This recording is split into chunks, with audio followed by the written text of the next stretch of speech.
Akka fuunee shamaa akkam jirtu hordoftoota qubee TV oduu qubeen isinitti himaa oduu waliin ansablee alamuudha. Ministeerri galiiwwanii kaffaltoonni gibiraa of eeggannoo gochuu akka qaban akeekkachiisan dabalata oduu kana akka taanutti dhiyaata. Ministeerri galiiwwanii Itoophiyaa namoonni dhuunfaa fi gareewwan maqaa isaanii hin ibsamne malaawwan burjaajii fi hanna adda addaatiin maqaa ministeerichaa fi eenyummaa sobaa fayyadamuun kaffaltoota gibiraa gowwomsaa akka jiran himan. Akka ministeerri galiiwwanii beeksisetti hanni kun lakkoofsa bilbilaa kaffalaa gibiraa fayyadamuun raawwatamaa jira. Akkaataa namichi itti raawwatus qaama gibira kaffalu teessoo isaa qorachuun badhaasa kaffala gibiraa amanamaa akka injifattanii fi kaadhimamaa isin goona murtii oodiitorii kennuu isiniif hir'isnaa fi dhaabbanni keessan yakka hojjechuun isaa seeraan bira ga'ameera nuti ammoo akka isin hin gaafatamneef isin gargaara jechuun gowwoomsuu fi doorsisuuni. Ministeerri galiiwwanii tarkaanfiin kun hordoffiidhaan raawwatamaa akka jiru baruu akka danda'e ibsuun kaffaltoonni gibiraa yaalii hanna akkanaan akka hin miidhamne akeekkachiise. Kaffalaan gibiraa haala akkanaa mudate kamiyyuu waajjira damee sassaabaa gibiraa dhiyoo jirutti hatattamaan odeeffannoo akka kennu dhaamsa dabarsina jedhan.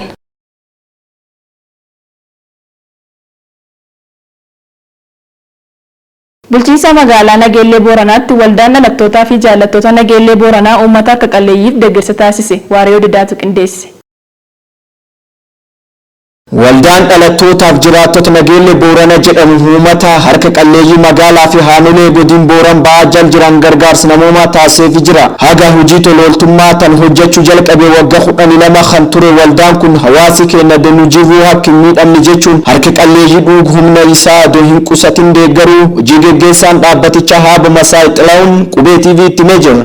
Dhaabbanni keenya maqaan isaa waldaa dhalattootaa fi jaallattoota Nageellee Booranaa jedhama. Miidiyaa hawaasaa irratti kan beekamu Voice of Nageellee Booranaa jedhama. Kanaafuu dhaabbanni keenya kan akkasiiti maqaan isaa. Waldaan kun waggoota fakkeenyaaf 12 darbaniifillee hojii tolooltummaa jechuun adda addaa hojjechaa tureera jechuudha. Kaayoo rakkoo hawaasummaaf dinagdee furuu irratti kan xiyyeeffate dhaabbatichi dir Nageellee Booranaatiif naannoo isii irratti hojjechuu Haaba Masaatti deebisuun dubbate. Haaluma wal fakkaatuun beekumsaa fi dinagdee qabnuun hawaasa keenya gargaaruun dirqama keenya jechuun waldaan kun birrii halaaf keessaa walitti qabuun uummata kan bir dhaabatee jira. Kallattii gargaraatiin uummata deeggaraa ka turu waldichi kallattii barnootaatti kanaan wal qabatu dhaabbanni kun deeftaraa fi biirii akkasumas meeshaalee barnoota khadibii barattoota dhiyeessuun ilmaan harka qalleeyyii gara barumsaatti fidaa turra. Amma barnoota irraa wajjin wal qabatu daftara qalama bitachuu irraa jalqabee unifoormii maalii barnoota ambassannaaf waan isaaniif barbaachisu hunda akkuma jiru ta'es hagam fakkeenyaa fi ijoolleen barattoota harka qalleeyyii yuunivarsiitii galaniyyuu akkaataa sanaan kan deeggaru ta'uusaa. Akkasumas ganfayyaatiin wal qabatee immoo yeroo COVID-19 dhufu lubbuu uummata oolchuuf jechi gahee waldaan kun bahee gahee guddaa ta'uu irra kormii waldaa kana Haaba Masaay yaayuu dubbate. Gama fayyaa wajjin kan qabatulleen yeroo amma COVID dhufelleen magaalaa keenya keessatti dhaabbileen fakkeenyaaf kan biroo osoo hin ta'in akkaataa sanaan gama fayyaa gama barnootaa gama maalii kan jedhu ashaara magariisummaa wajjin wal qabatu kaan immoo manguddoo fakkeenyaaf suphaa manguddoosaa jechuudha. Suphaa mana wajjin wal qabatulleen akkaatuma sana kallattii garaagaraatiin akkaataa sana kan hojjetaa tureefi. Waldaan kun naannoo godin Booran lamaanii qofa adoo hin ta'in hojii isaa babal'isuun Agdirree Dawaatti hojjechaa turuu irra kooteen dhaabbaticha kun ibsee jira. Tolooltummaa daangallee waan hin qabneef hunda keenyarra baane godinaaleen fakkeenyaaf Booran lamaanii fi isa sanarra baane haga Dirree Dawaatti jechuudha. Gaafaan fakkeenyaaf hawaasni keenya lola wajjin kan wal qabatu akkaataa sana gaafa wanni ta'u wanni sanallee hin deemne cina hawaasa keenya kan dhaabbachaa jiru ta'uu isallee. Walumaa galatti waldaan kun guyyaa kaleessa bulchiinsa magaalaa Nageellee Booranaatti waldaa dhalattootaa fi jaallattoota Nageellee Booranaa jedhu qabachuudhaan harka qalleeyyii abbootii warra 300 ta'aniif deeggarsa midhaaniif zayitii nyaata birrii 750 tilmaamu taasiseefii jiru. Waldaan dhalattootaa fi jaallattoota Nageellee Booranaa yookaan Voice of the Nageellee Booranaa jedhu kun birrii miseensaa fi dargaggoota waldicha irraa argateen namoonni harka qalleeyyii ta'an abbootii warraa 300 ta'aniif deeggarsa daakuu boqqolloo kuuntaal 150 fi zayitii nyaata litirii 900 walumaa gala deeggarsa birrii 750 tilmaaman bituun deeggarsa taasisuu hojii raawwachiisaa waldichaa Haaba Masaayitti daruun ifoomsee jira. Waldichi marsa garagaraa taanaalee godin Booranaa fi Boorana bahaa keessa jiran keessatti horsiisee bultoota sababa hongeetiin miidhamaa turan dandamachiisuuf deeggarsa akka taasisuu turuu Haaba Masaayitti taruun dubbate. Akka kaleessa amma wanni taasifame meeshaa lammaffaa keenyaati. Marga durallee kennamee jira. Amma fakkeenyaaf bultii digdaman duralleen harka qalleeyyii magaalaa keenya keessa jiran akkaataa sanaan sirriitti adda baafannee qaamolee mootummaa waliin ta'uudhaan jechuudha. Kunuunsaa gonofaa amma magaalaa wajjin ta'uudhaan qaamolee amma harka qalleeyyii kan ta'e 200 wanni gochaa turre amma immoo bara kana jechuudha yookaan immoo kan eeggadda kan amma kaleessa sana gaafa kaafnu harka qalleeyyii gara 300 jechuudha akkaataa sanaan kennee jirra. Haaluma wal fakkaatuun waldaan kun namoota harka qalleeyyii barnoota maatiiwwan harka qalleeyyii mana barnoota harka qalleeyyii balaa ibiddaatiin akkasumas manni jala gubatee fi dhimmoota rakkoo hawaasummaa dinagdee adda addaa irratti hojjechuu turuu balballoonfamee jira. Kanaan duras waldichi birrii miiliyoona 8 ol walitti guuruun hawaasa kan tajaajilaa turuu abbuma isaa dubbatee jira. Gara fuulduraattis waldichi miseensota deeggartoota isaa biyya keessaa fi biyya hambaa jiran dabalachuun hojii tajaajilaa namummaa kan caalaatti dhaabbata namooma guddaa taasisuun hojjechaa jiraachuusaa abbuma isaatti daruun qubee TV'tti. Ittaantuun kantiibaa bulchiinsa magaalaa Nageelle Booranaa Aadde Zabeera Mahammad fuula gargaarsa kanaatti argamuun dhaabbata gahee leenci korma taphatkan galateeffattee jirti. Akkasumas waldichi jajjabeeffamuu akka qabus dubbattee jirti. Namootaan deeggarsi kun isaaniif taasifames deeggarsa argatanii waldaa dhalattootaaf jaalattoota Nageelle Booranaa jedhamu kana galateeffachuu akka jajjabaa galateeffatanii jiran.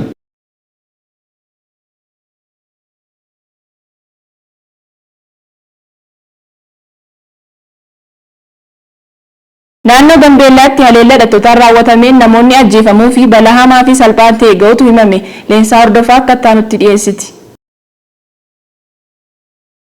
Akka odeeffannoon waajjira nageenya godina Gaambeellaa irraa argame mul'isutti hidhattoonni Murlee jedhaman Sudaan kibbaa irraa ka'uun daangaa Itoophiyaa qaxxaamuranii naannoo Gaambeellaa godina Nuweer seenuun namoota 10 ajjeesuun namoota 12 akka malee madeessan. Hidhattoonni kunneen sanbata duraa halkan naannoo sa'aatii 3:00 daangaa ce'uun haleellaa aanaa Makwee ganda Bilkeetii fi akkasumas aanaa Waanto'aa magaalaa Mataar waldaa Makaanesus irratti raawwataniin namoota 10 ajjeesuun namoota 12 irratti immoo miidhaa qaamaa cimaa fi salphaa geessisan. Namoota haleellaa kanaan miidhaan qaamaa cimaan yaala argachuuf gara hospitaala waliigala Gaambeellaatti kan ergaman yoo ta'u kanneen miidhaan salphaa irra ga'e immoo hospitaala sadarkaa tokkoffaa Niinyang keessatti yaalamaa akka jirantu himame. Haleellaa kana bu'uura godhachuun qondaaltonni olaanoo naannichaa kan itti aanaa bulchaa naannoo Gaambeellaa obbo Teenkwee Jookin durfamu lammiilee godina Nuweer hidhattoota Murleetiin haleellaa irra ga'e kana daawwataniiru. Haleellaa kana bu'uura godhachuun qondaaltonni olaanoo naannichaa kan itti aanaa bulchaa naannoo Gaambeellaa obbo Teenkwee Jookin durfamu lammiilee godina Nuweer hidhattoota Murleetiin haleellaan irra ga'e kana daawwataniiru.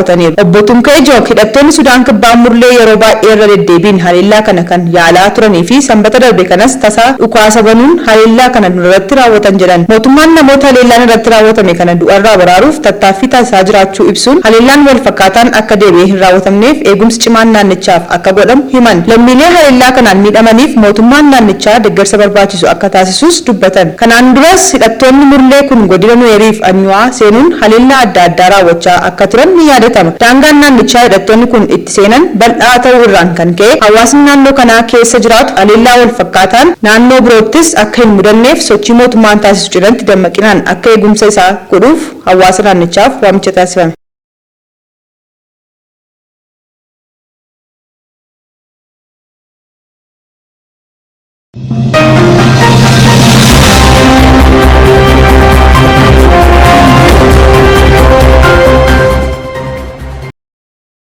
Daawwattoota keenyaa kan daawwachaa jirtan oduu qubeetii amma immoo gara oduu biyya alaatti darbina.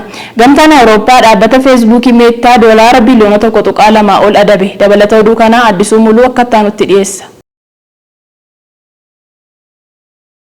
Dhaabbanni Meetaa icciitii dhuunfaa baasuun yuuroo biliyoona 1.2 ol adabame. Feesbuukii kana of jalatti haammatu Meetaan odeeffannoo dhuunfaa qixa sirrii ta'een qabuu dhabuu isaatiin yuuroo biliyoona 1.2 ol adabame. Kana malees ji'a onkoloolessaa irraa eegalee dhaabbatichi ragaalee biyyoota gamtaa Awurooppaa garba Atilaantik akka hin ceesifneef dhorkamee jira. Qabinsi icciitii dhuunfaa namootaa kan Meetaan ittiin himatame kun irra jireessaan odeeffannoowwan Awurooppaa fi Ameerikaa gidduu deddeebi'an ilaallata.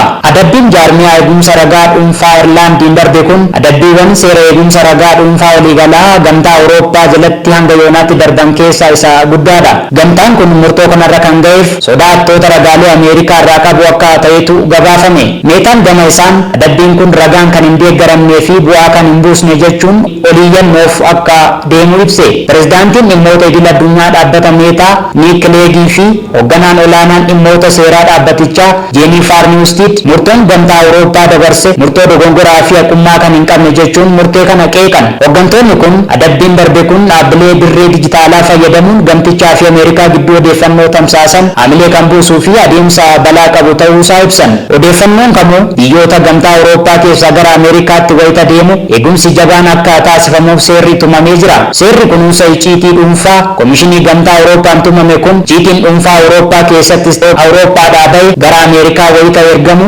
akkaan eegamuu qabaa jedha. Garuu yaa'insi ragaa dhuunfaa gara Ameerikaatti wayita taasifamu gidduu kanatti rakkoo keessa galuu danda'a yaaddoon jedhus ni jira. Ameerikaan akka warra Awurooppaa seera jabaa baafattee dhabuun icciitii dhuunfaa balaaf kan saaxilu ta'uu kan yaaddaanis ni jiru. Qaamoleen basaasaa Ameerikaa ragaa dhuunfaa Awurooppaa irraa dhufu argachuu danda'uun isaas yaaddoo biraadha.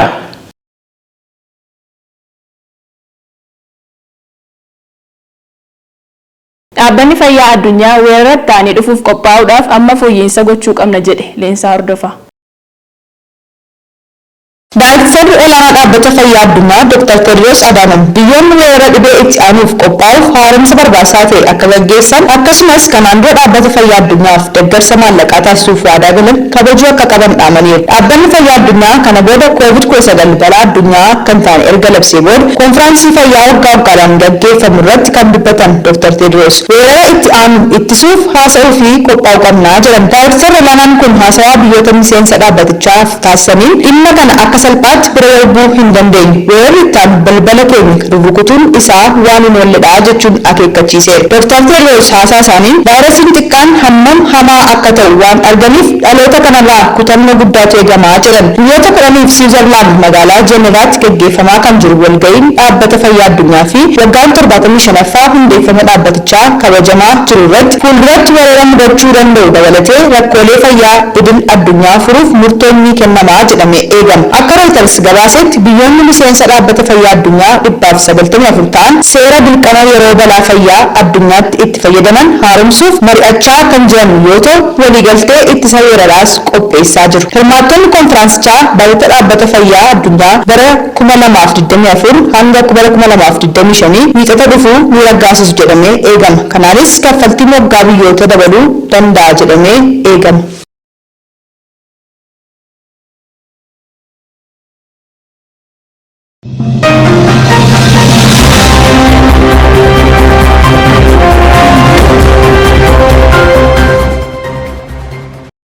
Oduu ispoortiitiin ammoo taphataan sarara fuulduraa Real Madrid Vinicius Junior La Ligaan bakka leellistoota sanyummaa ta'e jechuun komate tokkummaa waaquma. Taphataa colleen sarara fuulduraa Real Madrid Vinicius Junior sanyummaa isaan qollifatamuun miidhaan irra ga'u erga himatee booda La Ligaan bakka leellistoota sanyummaa ta'eera jechuun komate. Taphataan dargaggeessi ganna 22 lammii Biraazil kun taphataa Valencia Hugo Duro waliin walitti bu'uun daqiiqaa 97ffaa irratti kaardii diimaan dirree keessaa baafame. Akkuma taphichi eegaleen Vinicius Junior haala deeggartoota Valencia abbaa seeraa ibsuuf yaalii gochaa ture. Dhuma taphichaa booda barreeffama Instagiraamii isaa irratti maxxanse keessatti La Ligaa yeroo tokko kan Ronaldo, Cristiano fi Messi kan ture har'a iddoo ilaalchi jibba sanyummaa keessaa burquteera jechuun ibse. Kun isa jalqabaa miti, lammaffaa yookiin kan sadaffaa qofas miti. Sanyummaa leellisuun La Ligaa keessatti kan baratame ta'eera. Qaamni xiyyeeffannaa kennuuf hin jiru. Dhimmi kun federeeshinii kubbaa miilaa fi dhimma isaa miti jechuun barreeffama aaruu isaa ibsu barreesse taphataan kun. Vinicius biyya Speen akka jaallatuu fi wayita gara sana imalus jaalalaan akka simateen ibsuun har'a garuu bifti ishee sanyummaadhaan babbadeera. Ani gama kiyyaan lammiilee Speen dhiifaman gaafadha. Amma Biraazil keessatti Speen akka jibba sanyummaa qabdutti beekamti jedhe. Kan baay'ee nama gaddisiisu ani alleellaa torbaniin irratti raawwatu ofirraa qolachuu hin dandeenye. Ta'us garuu ani waa'ee kiyya irratti jabaadha. Hanga dhumaatti jibba sanyummaa irratti nan qabsaa'a jedhe Vinicius. La Ligaan gama isaan ibsa baaseen amala akkanaa ittisuuf waggootaaf hojjetaa turre. Naamusni ispoortii akka hin banneef tattaafataa jirra. Dirree keessatti qofa osoo hin taane dirreen alatti illee jedhe. Tapha dilbata kaleessaa irratti Vinicius Junior sanyummaa isaatiin qoodamee arrabsamu erga himatee booda boqonnaa booda taphni akka addaan citu taasifamee ture. Haalli kun erga mudatee booda Vinicius Junior aariidhaan taphataa Valencia waliin walitti bu'ee kaardii diimaa yeroo jalqabaaf argatee dirree keessa gaggeeffame. Vinicius Junior gama isaan waan mudate hunda miidiyaa hawaasummaa isaa irratti maxxansuun gadi fageenyaan akka qoratamu gaafate. Golii eegaan Real Madrid taphichi eegalee daqiiqaa 20 irratti sagalee jaldeessa jedhu deeggartoota keessaa dhaga'uu fi osoo garee hundi irratti walii galee taphicha dhiisee ba'uuf akka ture hime. Leenjisaan Real Madrid haleellaa sanyummaa Vinicius Junior irra ga'eerraa kan ka'e taphicha adda cituu qaba ture jechuun yaada kennan. Leenjisaan lammii Itaalii kun wanti irraa argine madaallii kamiinuu fudhatama hin qabu. Isteediyeemii guutuun jecha arrabsoo darbataa turan. Amalli Vinicius Junior irraa argine waan irratti raawwate walii wal bira qabne yoo ilaalu taphataan kun hubatamuu qaba ture jedhan.